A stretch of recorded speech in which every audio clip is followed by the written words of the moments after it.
यीशु राम की ज्योति की ओर से आप सभी भाई बहनों का हम हार्दिक स्वागत करते हैं। हम अनीता मसीह आप सभी भाई बहनों को जय मसीह की। आइए परमेश्वर के वचन से एक भाग को लेते हैं, जो कि आज का विषय है मूर्ति पूजा से भरा हुआ पाप का जीवन, जिससे कि परमेश्वर आज बहुत क्रोधित है। इस कारण से आइए परमेश्वर का वचन फर्स्ट कुरिन्थी 10:14 में परमेश्वर का वचन क्या कहता है, आइए पढ़ते निकालते हैं। फर्स्ट कुरिन्थी 10:14। इस कारण हे मेरे भाइयों, मूर्ति पूजा से बचे रहो। फिर हम आइए आगे पढ़ते हैं 19 से पढ़ते हैं, हम 19 से पढ़ते हैं 21 तक की 22 तक की 19 से 22 तक की हम पढ़ते हैं। परमेश्वर का वचन क्या कहता है। फिर मैं क्या कहता हूँ, क्या वह की मूरत का बलिदान कुछ है या मूरत कुछ है? नहीं, वरन या कि अन्य जाति जो बलिदान करते हैं वे परमेश्वर के लिए नहीं परंतु दुष्ट आत्माओं के लिए बलिदान करते हैं। और मैं नहीं चाहता कि तुम दुष्ट आत्माओं के सहभागी बनो। तुम प्रभु के कटोरे और दुष्ट आत्मा के कटोरे दोनों में से नहीं पी सकते। तुम प्रभु की मेज और दुष्ट आत्मा की मेज दोनों के साक्षी नहीं हो सकते। क्या हम प्रभु को रिक्स दिलाते हैं? और परमेश्वर के वचन फिर क्या कहता है, क्या हम उससे शक्तिमान हैं?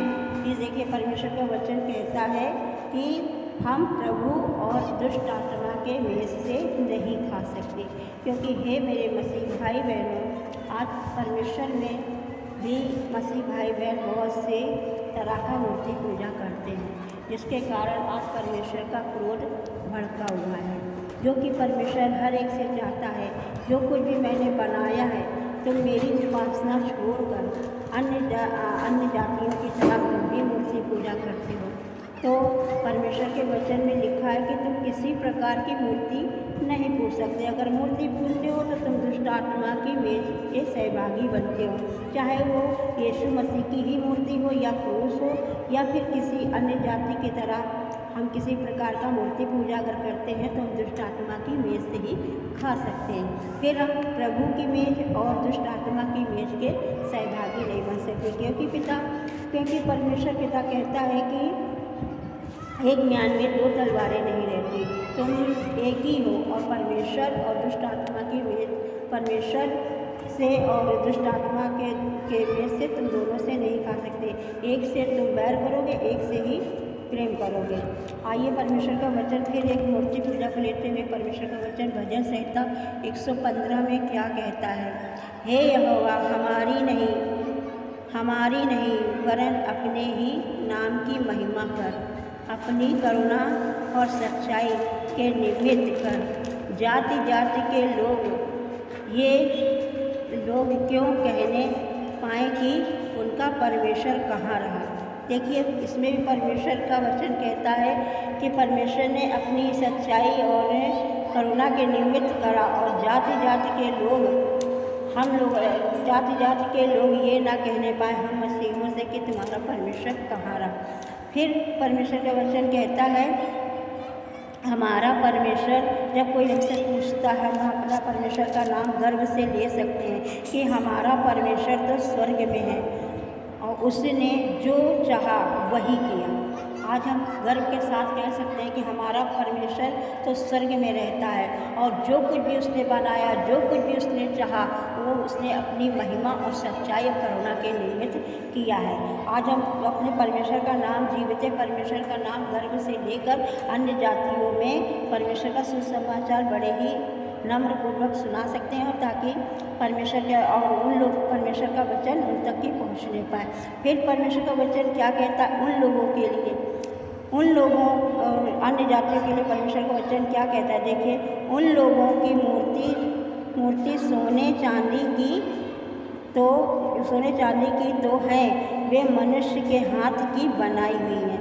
देखिए इसमें क्या लिखा है, उन लोगों की मूर्तियाँ सोने चांदी की हैं और वो मनुष्य के हाथ की बनाई है। मनुष्य क्या करता है, हथौड़े से, काट मछली से उन मूर्तियों को बनाता है और फिर उनको बेचता है। फिर परमेश्वर का वचन देखिए क्या कहता है कि परमेश्वर वचन कहता है, उनका मुंह तो रहता है परंतु वे बोल नहीं सकती, उनके आँखें तो रहती हैं परंतु वे देख नहीं सकते, उनके कान तो रहते हैं परंतु वे सुन नहीं सकते, उनके नाक तो रहती है परंतु वे सूंघ नहीं सकते, उनके हाथ तो रहते हैं परंतु वे स्पर्श नहीं कर सकती, उनके पाँव तो रहते हैं परंतु वे चल नहीं सकती, उनके और अपने कंठ से कुछ भी शब्द नहीं निकाल सकती। वे जैसे वे हैं वैसे ही उनके बनाने वाले हैं और उन पर भरोसा रखने वाले भी वैसे ही हो जाएंगे। मतलब आज परमेश्वर का वचन कहता है अन्य जातियों के लिए, अन्य जाति क्या करता है, मूर्ति बनाकर बेचता है, उसको खरीद के लाता है और उसको अपने घर में रखता है और सजी धजी अपने मन चाहे वस्त्रों से उस मूर्ति को सजाता है और उसको जो है सजा के उसकी पूजा पाठ करता है। और जैसा वो करते हैं वैसा ही उनके ऊपर भरोसा रखने वाले और उन पर विश्वास रखने वाले लोग भी होते हैं। जब वो देखते हैं कि कैलेंडरों में देखिए कि मूर्तियाँ उनकी कितनी बढ़िया सजी धजी होती है, सवाल तरह का जेवर गहना पहनती, तो वो भी लोग कहते हैं कि ला हम भी जेवर गहना पहने, सब अपने आप को सजाते हैं, मेंटेन करते हैं और अपनी वासना में ही वे लिप्त होकर पाप के कारण भ्रष्ट हो जाते हैं। तो आज हम मसीह भाई बहनों के जीवन में ऐसा ही चल रहा है। आज हम भी जो है क्रूस को लगाकर और कहीं मूर्ति को यीशु मसीह की फ़ोटो को लगाकर मूर्ति पूजते हैं और जिसके कारण परमेश्वर का क्रोध हर एक जाति के लोगों में भड़क रहा है। क्योंकि परमेश्वर कहता है कि जब मैंने तुम्हें अपनी सच्चाई बताई है तो जब तुम जानते हो कि मैं जीविता परमेश्वर हूँ और मैं हृदय में वास करता हूँ, तो तुम किसी प्रकार की फ़ोटो, किसी प्रकार का क्रूस क्यों लगाते हो? अगर ऐसा करते हो तो तुम मेरी आज्ञा का उल्लंघन करते हो। फिर परमेश्वर का वचन यही कहता है कि आज्ञा न मानने वालों के कारण ऊपर परमेश्वर का क्रोध भड़कता है। तो हम मसीह भाई बहनों से यही कहते हैं कि आप सब मूर्ति पूजा से दूर रहें। जो भी चलता है क्रूस को लगाकर, फ़ोटो को लगाकर, अच्छी फ़ोटो लगाई जाती है यीशु मसीह की, जबकि यीशु मसीह हमारा बिल्कुल सिंपल, साधारण और नम्र दिल का था, क्योंकि वो खुद ईश्वर यहोवा है, क्योंकि परमेश्वर के अंदर सच्चाई, यीशु मसीह के अंदर सच्चाई से और धार्मिकता से और तमाम तरह की धार्मिकता के कारण उसका हृदय सजा था, क्योंकि वो खुद परमेश्वर था। वो ऊपर से भले ही नॉर्मल सिंपल था, लेकिन देखने में अच्छा नहीं लगता था। लेकिन आज भी परमेश्वर के वचन में यशायाह का 53 में लिखा है, जो कोई उसको देखता था उससे मुंह मोड़ लेता था। भाई मुंह किससे मोड़ा जाता है? जब वो किसी के मन का नहीं होता तब उसी से मुंह मोड़ लिया। और फिर उसके जब वो देखने में नहीं अच्छा था तो उसके अंदर जो सच्चाई थी, जो सच्चाई बोलता था, जो खरी शिक्षा वो देता था, जो कि उसको सुनना कोई पसंद ही नहीं करता था।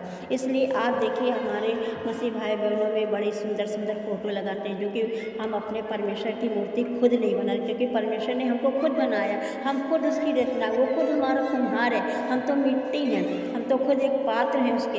हम परमेश्वर को बनाने चल दिए। हम वही यीशु मसीह की मूर्ति बाज़ारों में बिकती है, कैलेंडर, उसी को खरीद के हम टांग लेते हैं और उसे क्रूस भी खरीद लेते हैं और क्रूस को लगाकर और परमेश्वर की उपासना करते हैं उसके आगे खड़े होकर। तो ये गलत है। परमेश्वर का क्रोध फिर ये कहता है कि जितने परमेश्वर की आज्ञा को नहीं मानते तो परमेश्वर अपनी झूठी सामर्थ्य को भेजता है, जिससे कि वो पाप में और गिर जाते हैं। तो परमेश्वर को क्रोध मत दिलाइए और सच्चे हृदय से परमेश्वर की उपासना करिए और आत्मा में परमेश्वर को ढूंढिए। देखिए परमेश्वर कैसे मिलता है, कहता है वचन कहता है तुम ढूंढोगे तो पाओगे। तुम जो कहता है जब तक मैं तुम्हारी करीबी में हूँ तब तक तुम मुझे ढूंढो, जब तक मैं तुम्हारे आसपास हूँ तब तक तुम मुझे पुकारो। तो तुम जब उसे पुकारोगे ढूंढोगे तो वो आत्मा में ज़रूर मिलेगा। वो क्रूस में नहीं है, वो कैलेंडर में नहीं है, वो मूर्तियों में नहीं है, वो आपके ही अंदर वो निवास करता है। और जब आपके अंदर वो निवास करेगा तो आपको सच्ची धार्मिकता से वो भर देगा। बस आज के लिए हमारा यही विषय है और हम चाहते हैं हम सब मसीह भाई बहन आपस में प्रेम के साथ परमेश्वर के साथ बने रहें और परमेश्वर की इच्छा को जानें, क्योंकि परमेश्वर चाहता है कि तुम मेरी इच्छा को जानो। इसलिए हम परमेश्वर की इच्छा को जानें कि परमेश्वर क्या चाहता है और परमेश्वर की इच्छा के अनुसार चलें। आज के लिए इतना ही वचन है, आगे भी हम विषय बनाते रहेंगे और इस विषय को शेयर करिए, लाइक करिए, कमेंट करिए। आप सभी मसीह भाई बहनों को जय मसीह की। हालेलुया, आमीन।